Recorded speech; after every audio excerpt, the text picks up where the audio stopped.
brought you by Silver Pumps and Motors. Top quality और consistent performance के लिए सिर्फ सिल्वर पंप्स नाम याद रखना. చిలుకూరు అర్చకుడు రంగరాజన్ పై దాడి జరిగింది. దాడి కేసును ఖండిస్తున్నారు. ప్రతి ఒక్కరు కూడా రంగరాజన్ ని పరామర్శించారు బీఆర్ఎస్ నేతలు. రంగరాజన్ పై దాడి అత్యంత దుర్మార్గమన్నారు. రాష్ట్రంలో శాంతి భద్రతలు లేవన్నారు మాజీ మంత్రి కేటీఆర్. నిందితులు ఎంతటి వారైనా కఠినంగా శిక్షించాలంటున్నారు. ఇలాంటి ఘటనలు పునరావృతం కాకుండా చూడాలని కోరుతున్నారు కేటీఆర్.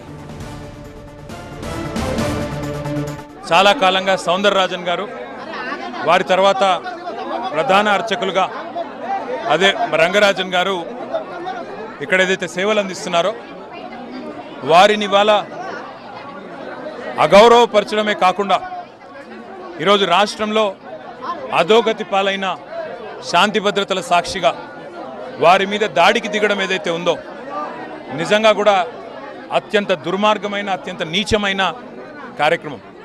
ఇది ఎవరు చేసినా, ఏ పేరిట చేసినా, ఏ ఎజెండాతో చేసినా శాంతి భద్రతల విషయంలో మాత్రం ఉక్కుపాదంతో వ్యవహరించాల్సిన బాధ్యత రాష్ట్ర ప్రభుత్వం మీదనే ఉంటుంది. ఇవాళ భగవంతుడి సేవలో నిమగ్నమయ్యే పెద్దలు రంగరాజన్ గారు, సౌందరరాజన్ గారి కుటుంబం పరిస్థితి ఈ విధంగా ఉంది అంటే మరి రాష్ట్రంలో శాంతి భద్రతలు ఎంత అధ్వానంగా ఉన్నాయో దీన్ని బట్టి చెప్పవచ్చు.